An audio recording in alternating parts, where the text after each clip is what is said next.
Just a heads up for any of you that feel like you may have missed something in this broadcast you want to go back and watch, or there's something you can't make out or doesn't look clear, please come. You can see the broadcast streaming or download it in its entirety at fantasysportpros.com.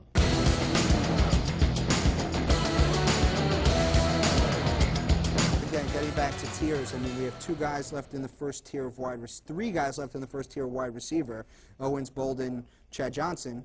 We have two guys in the third tier of running backs, and I don't think anyone's going to take Chester Taylor if we want him in the third, because we're very high on Chester Taylor. In fact, we're probably higher than everybody else. So I think it's a receiver. The question is, do we roll the dice on Owens, who's an absolute lunatic? He is a lunatic. He definitely adds a bit of risk to our team in that you never know if Parcells is going to sit him, because he's certainly not going to put up with his crap. But we thought the same thing with Andy Reid, and he ended up sitting at the season. I think we have to do it. I agree with you. His first year in Philly, he was an absolute monster. I think he's going to do the same thing where he just goes out, puts up huge stats game after game, and maybe in year two, after he has a great year, he'll start to be a jerk, and Parcells will cut him. But let's go. So that's what we're going to load up. We've got Tiki Barber in the first. We got Terrell Owens, thanks to Die Hard swooping in one pick before with Larry Fitzgerald, which is why you always need a plan B. We didn't want to get hung up on Fitzgerald too much, but Owens, I really wanted Fitzgerald. Owens the kind of guy that can get 100 yards and a touchdown every single game. And he plays. He plays hurt. We all know what he did to get back into that Super Bowl. He rehabbed a broken leg in like 4 weeks. Well, the guy's an absolute force. It's whether they suspend him or not for popping off at the coach. I mean, we're talking about a coach that is a lunatic in his own right. They're both very selfish people. Owens has a me-first attitude. Parcells has a me-first attitude, and that's going to go like this. But he's probably the best receiver in the game. I mean, the only reason that we have him down there is because he's a lunatic. The volatility factor of just being Terrell Owens. So now that we made it through 2 rounds, for us, we're going to start to target our number 3. Now, we've already loaded up with a stud wide receiver and what we call a stud runner in this position. We've got some targets. We mentioned we really would love to get Chester Taylor in the 3rd. Hopefully nobody's listening. Hopefully nobody's as high in him as we are. And if we can start out the draft with Tiki, Terrell, and Chester Taylor, we've got a chance to catch the first 2 fantastic picks of fantasyfootball.com, because, quite frankly, I blame the league for letting those picks fall all the way to 12 for him. Most drafts I've seen, Cadillac Williams and Steve Smith were both gone within the first 11 overall picks, and he got them both at 12 and 13. So. But I wrote you an instant message yesterday that said Barber, Fitzgerald, and our super stud running back, Chester Taylor.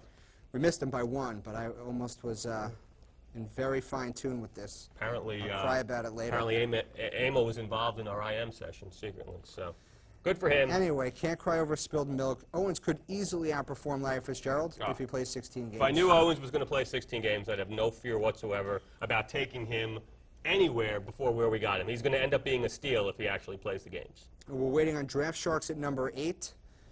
Apparently in their war room, there are some major discussions going on as to who to take. Either that or a bathroom break or a snooze. They're loading up their number 2 to go with Steven Jackson. I suspect you'll see Chad Johnson or Anquan Bolden here go back to the receivers. A lot of people are high on Chad Johnson. He's been an absolute fantastic fantasy football player, great football player, loves his celebration dances. Personally, my personal opinion is obviously Carson Palmer had that terrible injury late in the season. He's been rehabbing, but he just doesn't seem right to me just yet. If I knew Carson Palmer was healthy, Chad Johnson would have already been drafted. So I personally think so far he hasn't played at full speed just yet. Don't know that he's 100%. Don't know he's going to be ready for week 1. And I don't want to risk a 2nd-round pick on a maybe quarterback. So. Yeah, I agree. I mean, it's fallen far enough now, but where you have to take him off the board. I mean, you may want to take Bolden off first. Bolden had 100 catches last year.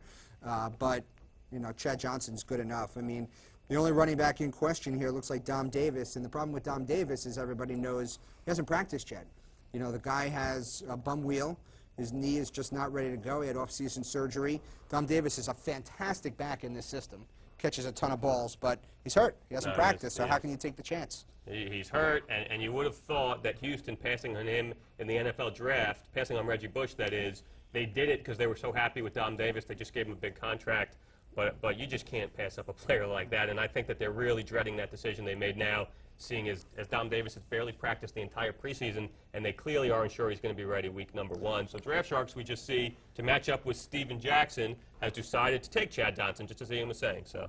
And followed up very quickly by the first surprise of the draft. NFL.com, at the number 9 spot, has selected the first quarterback of the draft, Wow. Peyton Manning. Wow. Now, there's no question that Peyton Manning is the first quarterback to be taken. John and I have a strict rule. You do not take your quarterbacks early. And here's why. If you look back at last year's stats, the top 12 quarterbacks, maybe the top 14 quarterbacks are separated by maybe 30 points. Extrapolate that out, you're talking about 2 points a week.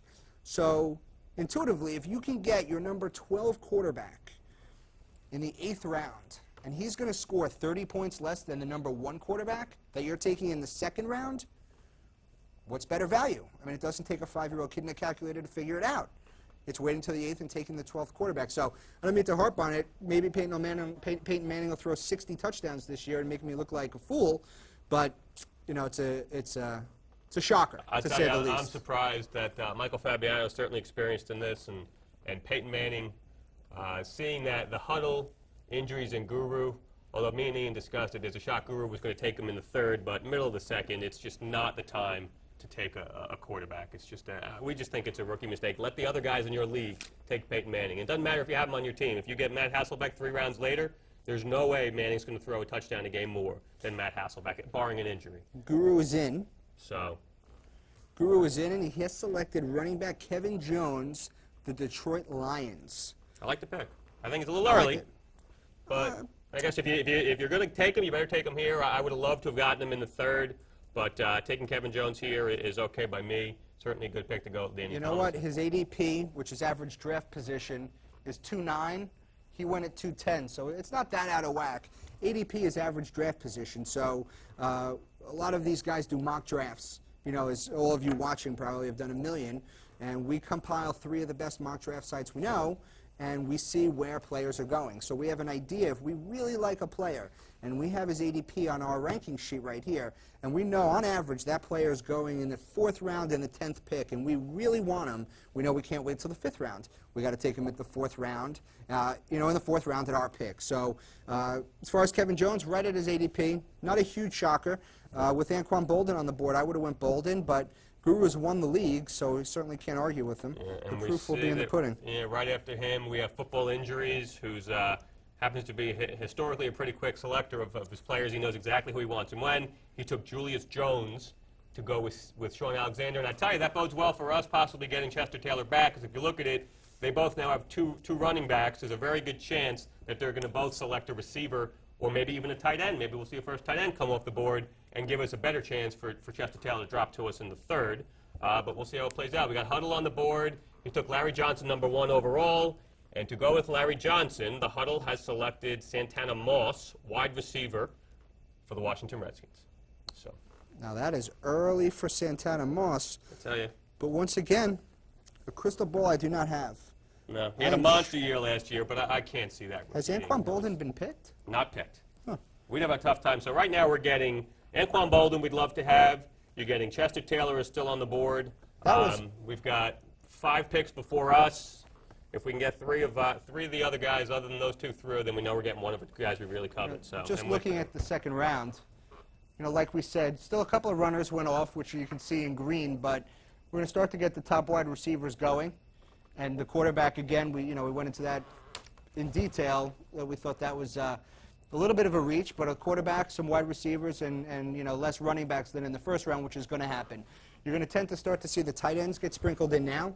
You're going to see more wide receivers get sprinkled in as, you know, as the running backs get, you know, less and less. I mean, if you add them up, there's probably been 16 running backs taken. It's only 32 teams, so I mean, how many good running backs can we get? All right, and with that, that's round 2. We're going to take a brief time out here, take a break.